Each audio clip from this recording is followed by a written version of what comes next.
CM Revanth Reddy కొరివితోని నెత్తి గోక్కునుడు కాదు, ఏకంగా ఒళ్ళంతా గోక్కునే పని చేస్తున్నట్టే కొడుతున్నది. తెలివక చేస్తే పొరపాటు, తెలిసి చేస్తే అలవాటు, తెలిసి తెలివనట్టు చేస్తే గ్రహపాటు అన్నట్టు సీఎం రేవంత్ రెడ్డి సారుది పొరపాటో గ్రహపాటో అలవాటో తెలుస్తలేదు.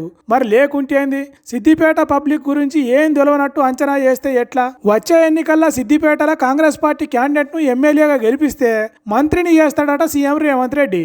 చెప్పేదకు నక్కాశపడ్డట్టే ఉన్నదా ముచ్చట అని మీకు తెలుసు, మాకు తెలుసు, కానీ సీఎం రేవంత్ రెడ్డి సార్కు తెలుస్తలేదు కావచ్చు. సీఎం రేవంత్ రెడ్డి ఆశపడట్లో తప్పు లేదు, కానీ అది అయ్యే పనేనా? సిద్దిపేట చరిత్ర చూస్తే గులాబీ జెండా పుట్టినప్పటి నుంచి దాన్ని గుండెలకు అద్దుకొని ఓట్లేస్తున్నారు అక్కడి పబ్లిక్.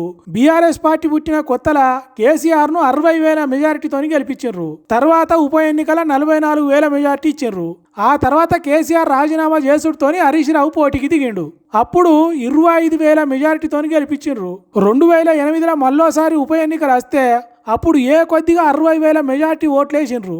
తర్వాత 2009లో 65,000 మెజార్టీ. ఒక సంవత్సరం తర్వాత మళ్ళీ ఉప ఎన్నిక వస్తే దాంట్లో కొద్దిగా తక్కువ 1,00,000 మెజార్టీ. తెలంగాణ వచ్చినాక ఎప్పుడు 1,00,000 కంటే తక్కువ ఓట్లు వేయలేదు సిద్దిపేట పబ్లిక్ హరీష్ రావు సార్కు.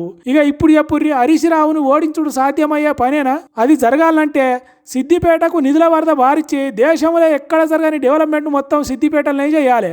సిద్దిపేట దగదగ మెరవాలి. అయినా జనం హరీష్ రావు సార్ను కాదని కాంగ్రెస్ పార్టీకి ఓట్లేస్తారనే గ్యారంటీ ఉంటుందో ఉండదో తెలియదు. ఎందుకంటే సిద్దిపేట పబ్లిక్ చిన్న కష్టం వచ్చిందని తెలిసినా హరీష్ రావు అక్కడ ప్రత్యక్షం అవుతాడు.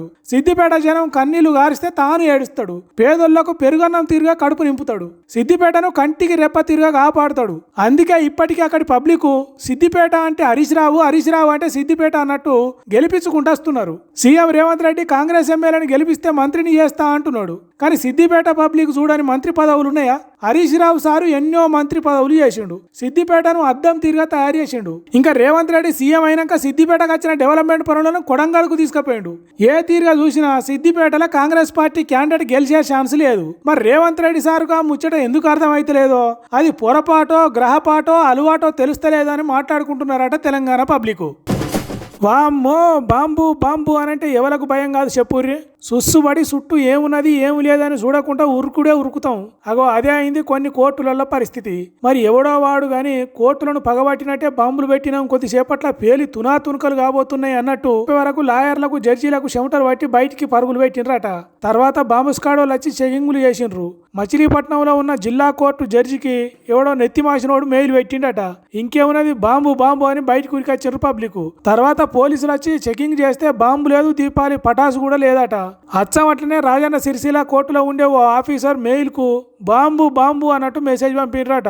ఇక్కడ కూడా పోలీసులు అన్ని తీరులా చెకింగ్లు చేస్తే బాంబు లేదు గీంబు లేదని తేలిందట.